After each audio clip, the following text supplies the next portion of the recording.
Can you envision, would it be actually possible in 1988 could you imagine that the United States would possess some sort of actual technology that's not back engineered, that's not from another world, that is what Lazar described?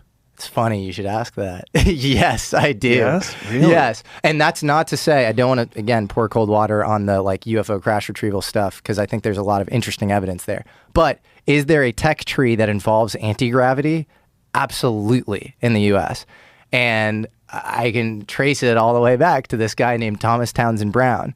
So if we were to be talking in front of any academic physicist right now, they would laugh at us. They'd be like, "You're crazy." If we were to talk amongst any aerospace graybeard who is at a certain level, I think they'd give you a little wink and a smile. And they'd say, okay, like maybe there's something there. And so the nominal history is that we have never been able, we don't have exotic propulsion principles. Like everything is, chemical combustion, essentially. You had Elon Musk on and he says, it's all Newton's 3 laws. You can't get anything better. And I remember you asked him, you're like, well, maybe what if you could get something better? And he's like, it's impossible. We have not unified the field in physics. So you have the weak force, the strong force, and electromagnetism, and all of those have been reconciled. Gravity is out here hanging out by itself on an island. So you have the standard model, quantum field theory, and you have Einstein's theory of gravity, and the two are not reconcilable.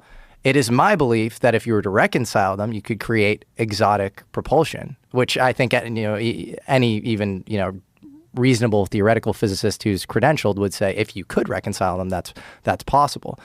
I think that Thomas Townsend Brown did this experimentally, not theoretically. I don't think he was a very strong theoretical physicist, but I think he did this experimentally.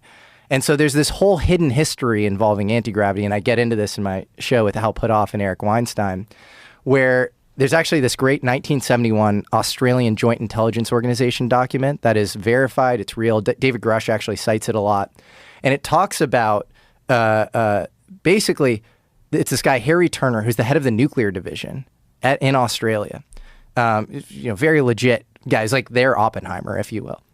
And they had a Woomera test range in southern Australia. So there were some actually British Empire like nuclear stuff going on. It was mostly missile testing, but there are reasons to believe that maybe he started to get interested in UFOs to begin with. And so he looked into U.S. efforts into UFO research, but also specifically anti-gravity.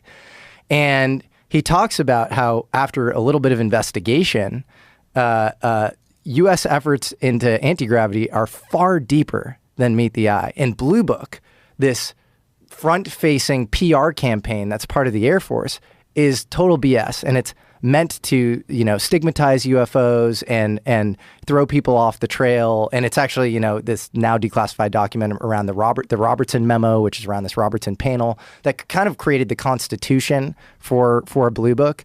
All shows that this was the case with Blue Book. He says actually there were secret anti-gravity programs going on at the time, and they involved, and he lists names, Oppenheimer, Freeman Dyson, John Wheeler, and Edward Teller.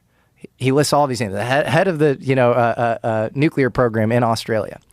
And so then you have to ask the question, okay, so you have this official government document saying this stuff. Does this line up with any artifacts at the time? Well, actually, in 1956, there's an article in Young Men's Magazine, this kind of aviation hobbyist journal, by a guy named Michael Gladich. And he is quoting all of the industry experts. Bill Lear is quoted, who we talked about. Who else is quoted? George Trimble, who's a VP at Martin Corporation, their RIAS, their anti-gravity research program. He says anti-gravity research is, we're going to figure this out in just the same amount of time that it took to figure out the atom bomb. It's right around the bend, sort of thing. You had the patron of Bell Aircraft. They had just broken the sound barrier with the X-1 in 1947. So there you go, Michael Gladach. The G engines are coming. Yeah. Whoa. Whoa. By far the most potent source of energy is gravity. Using it as power, future aircraft will attain the speed of light. Holy shit. And Bell says, like, we're experimenting with nuclear fuels to cancel out gravity. Richard Arnowit and Stanley Desser. Look at, they have a diagram of how it would work. It's wild. Protective boundary layer. Yep. Cabin, electronic rockets, gravity generator. They talk about gravity particles. Stanley Desser and Richard Arnowit at Princeton are studying them.